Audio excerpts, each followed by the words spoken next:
नमस्कार मित्रों, मैं शशिकांत शाहजादा मुस्लिम महाविद्यालय कर्मा बोहरा गाजीपुर से।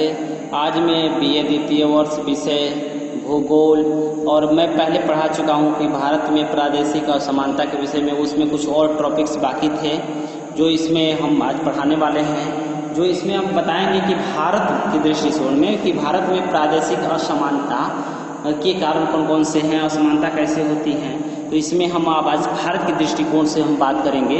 तो अगर हम बात करें तो भारत का विकास प्रादेशिक असंतुलन विकास है। यहाँ प्रत्येक राज्य में नीति के प्रति व्यक्ति आय अलग अलग है, ठीक है। इसी प्रकार औद्योगिक विकास भी सभी जगह संभव नहीं है, ठीक है। यहाँ कृषि विकास, जनसंख्या, प्राकृतिक साधन व सामाजिक सेवाओं की दृष्टि से भिन्न राज्य से विषमता पाई जाती है, ठीक है। जो प्रादेशिक असंतुलन को कह सकते हैं असमानता की श्रेणी में आते हैं, ठीक है। भारत की प्राकृतिक असमानता को निम्न प्रकार से समझा जा सकता है। पहला हम मान लेते हैं भूमि का वितरण। हमारे देश में भूमि का वितरण जो है, हमारे देश में भूमि का वितरण बड़ा असमान पाया जाता है। महालयवेनिसी समिति के 1964 ने बताया है कि देश के 10% सबसे ऊपर वाले कुटुंबों के पास, 16% भूमि ऊपर के 5% कुटुंबों के पास, और 40% भूमि 10% कुटुंबों के पास, और 56% भूमि कृषि के लिए उपलब्ध है। इसके विपरीत, ठीक है, 55% कुटुंब मात्र 40% भूमि पर अपना निर्वाह करते हैं, ठीक है। आगे हम बात करें दूसरा गरीबी।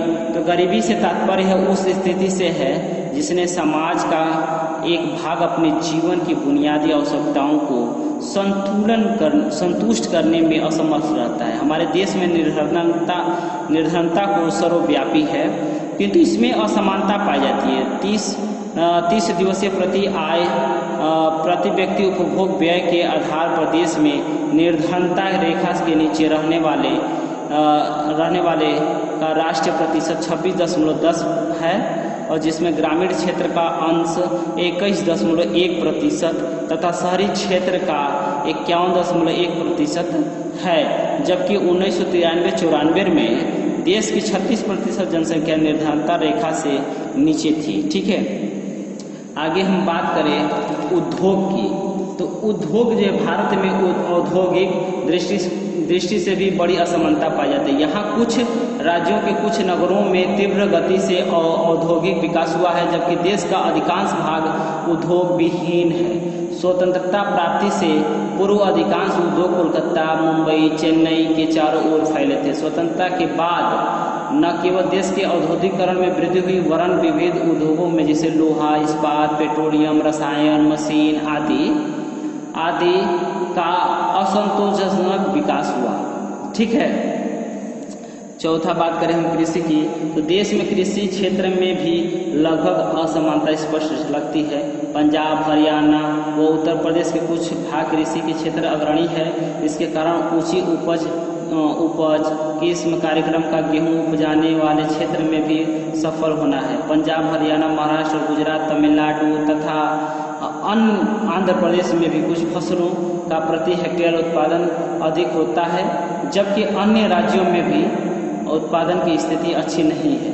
और कृषि की दृष्टि से पश्चिमी उत्तर प्रदेश, हरियाणा, पंजाब, कृष्णा गोदावरी कावेरी डेल्टाई क्षेत्र, महाराष्ट्र में काली मिट्टी का क्षेत्र, तमिलनाडु में मरुदई का क्षेत्र उत्तम है, ठीक है। आगे हम बात करें जनसंख्या का घनत्व।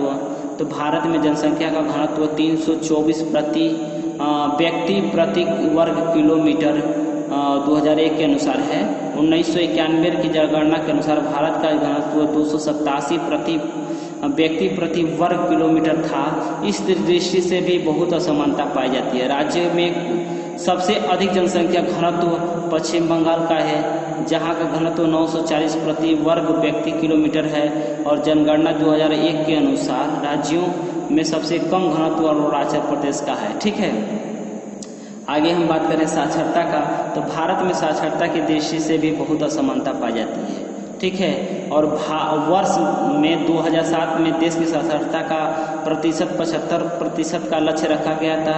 और राज्य में केरला में साक्षरता प्रतिशत सर्वाधिक है, जो 90.92 है। और केरल के बाद उच्च साक्षरता